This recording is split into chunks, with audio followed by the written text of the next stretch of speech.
Hi, my name is Tara Perkins from CPP Investments, and I'm here today with Alan He from FCLTGlobal, which CPP Investments was one of the founding organizations of, and Henisz from the Wharton School.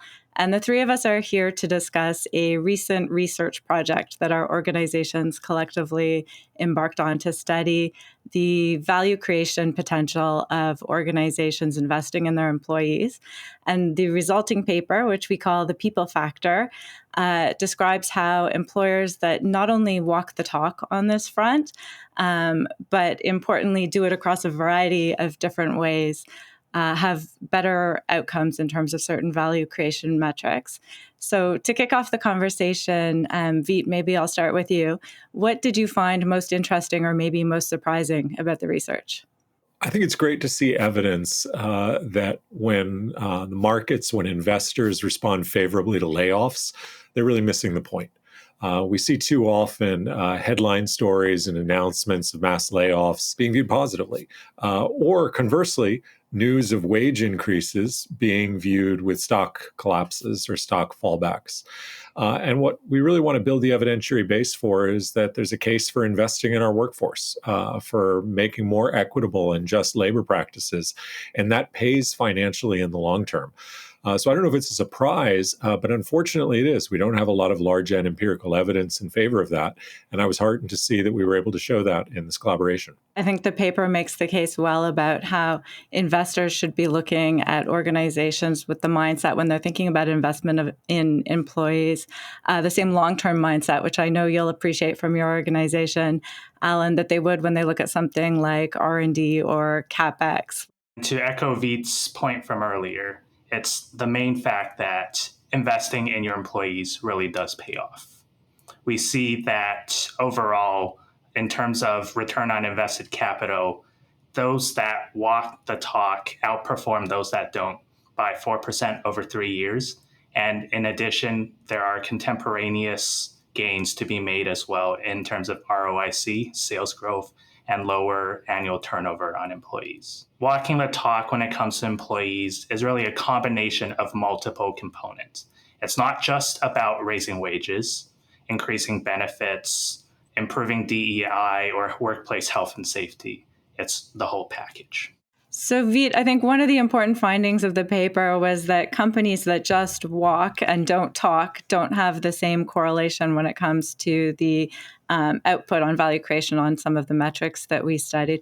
Can you tell us a little bit more about the walk and the talk and why it's important to do both? What we found that I think is really important in the study is that it's not enough just to be a quiet doer, just delivering, but not really presenting yourself to the audience and explaining who you are doesn't deliver the same results.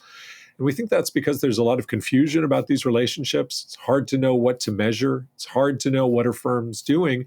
And it's hard for people to evaluate the firm. And so the way the CEO talks, the way the CEO presents themselves really matters. On the flip side, though, it's not just talk that's enough. Just making nice speeches, just having some nice text in the annual report isn't enough. You also have to deliver to the workforce. What, from your perspective, maybe particularly as it relates to the corporates, Alan, were the other practical implications of the paper? What did you make of them? I would say for the companies themselves, it's really important that they execute a long-term employee investment plan while still tending to and addressing those short-term realities. So companies, for example, can do things like inventory, anticipate, and communicate corporate strategies for long-term investments in their employees as a broader part of their corporate strategy.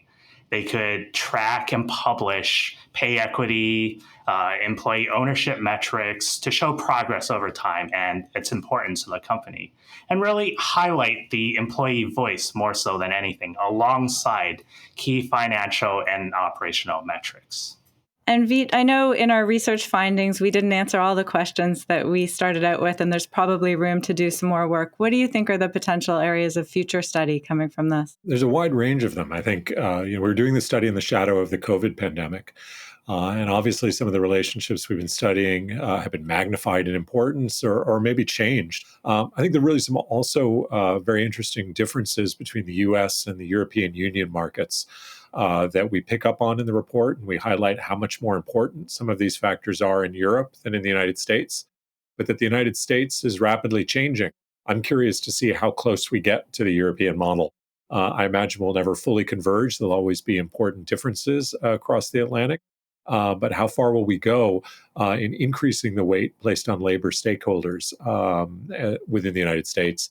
I think those differences that you're referring to between the American and European findings in particular were one of the biggest surprises to me coming from the research. I know it was, I think, less surprising based on prior conversations with you, based on some of your insights going into the work. Alan and Veet, thank you so much for this time today. The conversation has been a pleasure, and I know that we're looking forward to continuing the collaboration. As are we, Tara. Likewise. Thank you, Tara.